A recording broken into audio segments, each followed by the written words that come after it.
Okay, my friends, a shocker du jour. This is a dragon scale. How can I make that statement? Well, I will show you in a moment. These little plates are the scales on a dragon. You see them all over? These little blocks are falling off. That allows it to be flexible when it was alive.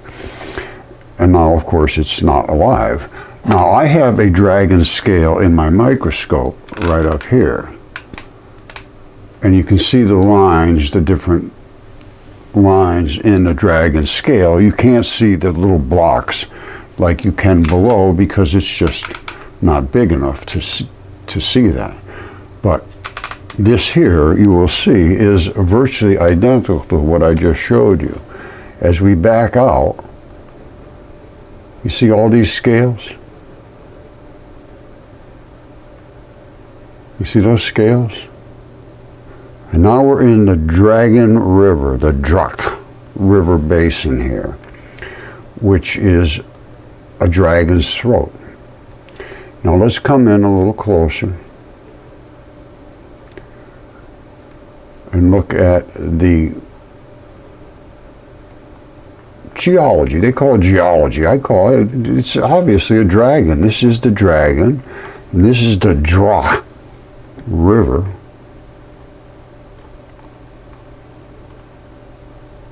Hold on. All right, this is a dragon scale that I have in my microscope. I will show you in a minute. And these are dragon scales that are in Morocco, where Typhon is. Okay, this is really probably about the best I'm going to be able to do with my dragon scale that I have here. But you see there's bigger spots and then there's the real close ones. And you see how it's just laminated and it's just a dragon scale. And there is blood in this. I can show, well, I will. I'll show you where the blood goes in and out. Now I'm going to come in closer. You lose perspective when you get in too close. It just looks like a bunch of little chunks of stuff. But as you get away, you can see, and as I hold it up to you, you'll see exactly what it is. As a matter of fact, let me do that right now. Okay, that is the dragon scale that I was showing in the microscope, and here it is here. I have a little moisture on it. That sometimes makes the line show up a little better. Now, this is a dragon scale from some kind of a dragon, and it was held in by that little latch right there. And at the bottom, there's this, what I call Slurpee, which is this gooey stuff right here, you see? And that locked this in, and it could slide back and forth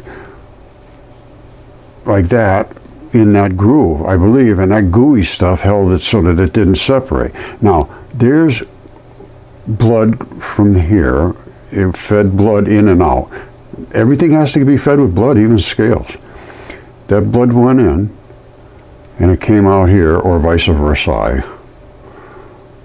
And we'll look at that in the microscope, and you can see there's red blood in there. And that's what a dragon scale looks like, and that's what the lines on it are basically the same as what we were looking at in the ones in the desert. I mean, this is another one. This is in the Midwest. They're everywhere, literally everywhere. And they haven't looked at them. You see that? These are the plates. If you could see deep into there, you'd see it. It's made of these plates, line after line after line, to give it extreme durability during these fights with the gods. Literally, I'm not kidding you. This is just insane stuff, but it's just true. All right, just to show you what's in the past, this is a map from 1375. It's called Atlas Catalan Abraham Cresc. There's Typhon right there, the Red Sea. They knew all these things. And this is a very, very sophisticated map showing all the different kingdoms and who ran them, and there's all kinds of little notations in here. Now, I showed you before Typhon, the dragon, and we were looking right up in here. He runs the whole top of North Africa, and his throat is cut right here. They knew this stuff. And this, I believe, they realized was Atlantis was down in here, and they used to come in this way, and now it's a desert because it drained out right over the top of Atlantis out into the ocean. All right, so this is the Dragon River going right up his throat, and they say it drains off into the ocean. Well, that's all the fluids of his body did, yes. He goes all the way from here, where his head is, to his tail, which is way over here. And his throat is cut just exactly like they show on the map. And in the ancient text, he says his throat was cut by Zeus with his great and mighty sword. And that is cut. There's no question about that. I've looked at this very carefully. You see this right through there? That whole thing is cut across. Cut right across, cut across, cut across. And they put a dam in here to dam up the literally blood coming out of there. That's why it's so green down here, because there was blood. Now, what happened? I don't know. This is all turned black. When I first looked at this, when I was studying this 10 years ago, this was as green. It was so green you couldn't even look at it. It was so green because of what was coming out of here. And what was coming out of here is blood. You see down here? That's all stuff growing green down here because there was blood at one time coming out of here. And all that stuff is growing green because blood makes things grow extremely green.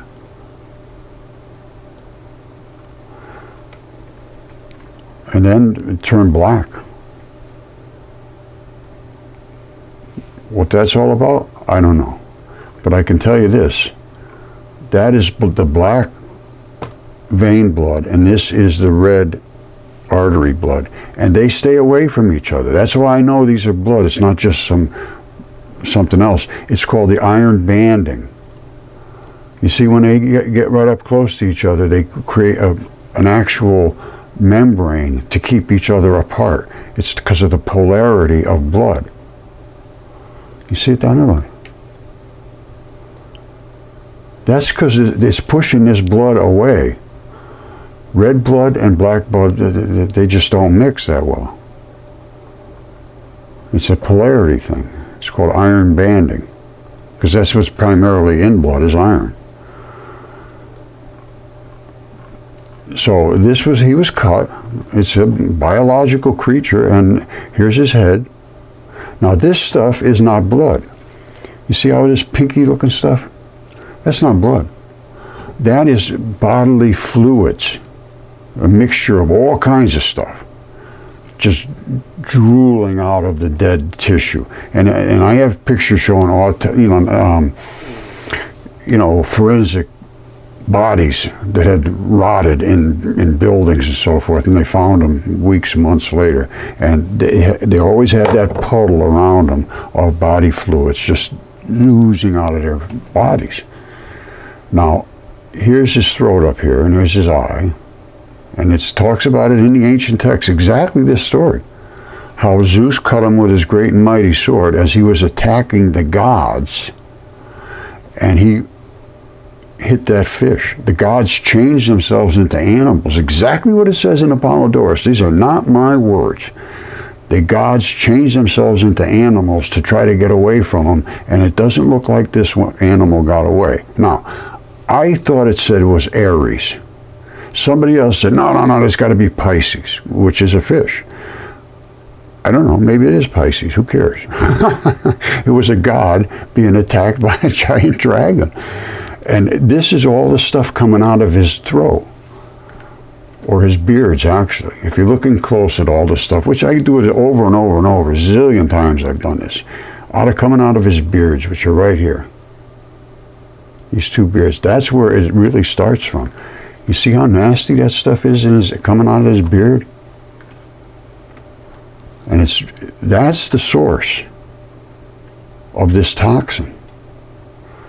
And all that toxin came down at that fish. And when it hit him in the back, it ate right through his scales, right down to the arteries, veins, capillaries, lymphatic system. You can see everything. I can see the lymph nodes. I can see that the lymph fluid is actually intelligent, and gangs up together to attack this invading toxin. I can see more in this picture than any doctor has ever seen in any hospital. And I can see it very, very clearly. And here's where the lymph gangs up together to try to go after the toxin. The toxin is coming here. You see it, the green? And it's invading into that tissue. All of that lymph is now directed to here. It didn't just go there by accident. Something in this fish's body said, hey, whoa, whoa, whoa, whoa, whoa, whoa, get over here, get that stuff out of here. Well, they came over, and they grabbed a hold of all of that nasty stuff and said, all right, bring it down to do what you normally do. Take it down to the lymph nodes, get rid of it. Well, they didn't realize that there was that much. You see, these are all together. They're like swimming like little fish holding onto chunks of nastiness, which is this stuff. So everybody's got a little chunk of nastiness. They bring it down to the lymph nodes, which are here. You see them bringing it over to the lymph nodes, lymph nodes, lymph nodes, and the lymph node can't handle it. They bring that nastiness around with them, and they come right up to the lymph nodes, and there's filters in here. You want to see the filters? Of course you do. Well, here they are right there. Let it settle in for a second. Now, those chunks of nastiness are coming up in here, and the bigger chunks are held back, but the really ugly, nasty little stuff gets through those filters. You see the filter? And it's getting in here, and instead of getting in here and being detoxified, it kills all the bacteria that was in here. That's what's happening. There was bacteria in it that did its job. Now, coming out of here, it's not nice anymore. It's not pinky. It's dead. Comes in with all the nasty stuff, says, clean it up. Okay, no problem. And it's dead. And they did it all to all of them. To that one, same thing. It's got the same filters, same filters, same filters. It killed them all. So that tells me that lymph fluid is intelligent. It didn't just happen to accidentally bump into this nasty stuff. It's normally sort of a fluidy filled highway that goes the entire body. But once it senses invasion, it goes into action. And it knows how to do it. It's quite obviously intelligent in my mind. I can see that going over there to grab it, bring it over to the lymph nodes. It knows exactly what to do. It's a little machine. There's so much more to life that we have never even considered before. And again, I told you before this week, that map, that's Atlantis. I can almost guarantee you of that. And this is where it all drained out of the Sahara. Right over the top of Atlantis, just like Plato said. And it collected up here to Cape Verde Islands. It just piled up here and then eventually it skirted around. He said they would never talk of mud again. There was so much mud. And I've seen this, and this is actually another thing. That's another insane thing. It's an eyeball. It's an eyeball, case closed. You see this coming around here? That's the optic nerve filaments. And they come down right here to the optic nerves. And you say, Roger, can you prove that? I say, yes, I can. As they come up here and they meet up, you're going to see the fabric of the optic nerve. This is I think the best one was over here. Here's all the nerve fibers coming up. You're going to see little blocks and squares all over the place. And what are those little blocks and squares? Those are what's called the optic nerve. You go to an ophthalmologist and say, is that what you would see? Would you see that if you could see like Roger can see on Google Maps? Would you see that, doctor?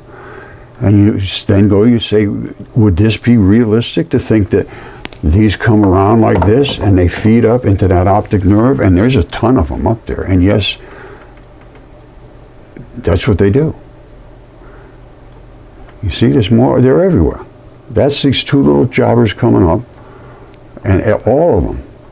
This is a thick band, too, of optic nerves. This whole thing, let's let it settle in for a second. These are all nerve fibers. And they're coming up to this thick band of nerves. Now, how it works, How these nerve signals transition, I don't know. But at least it's something to look at. Isn't that something?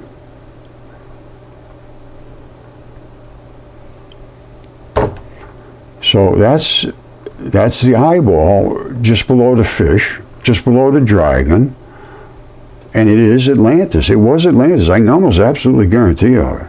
They said it was outside the Straits. Now everybody says the Straits of Magellan, the Straits of Hercules. Well, I don't think so. I think it was outside this Straits right here. That's my take. Because it drained over the top of Atlantis. Now, where would it drain other than this? And that is a Straits. I can, if you don't know what a Straits is, that's a Straits. How about that? Now, it drained around the side here. It used to be like a bowl, and it drained around the side, and at that point, everything just let loose. And it might have happened when these two were battling. So I would imagine it had something to do with it. And everything went out. And the things like this were left out of history because they're too spectacular for the average human mind to even consider. PhDs, you can't believe it.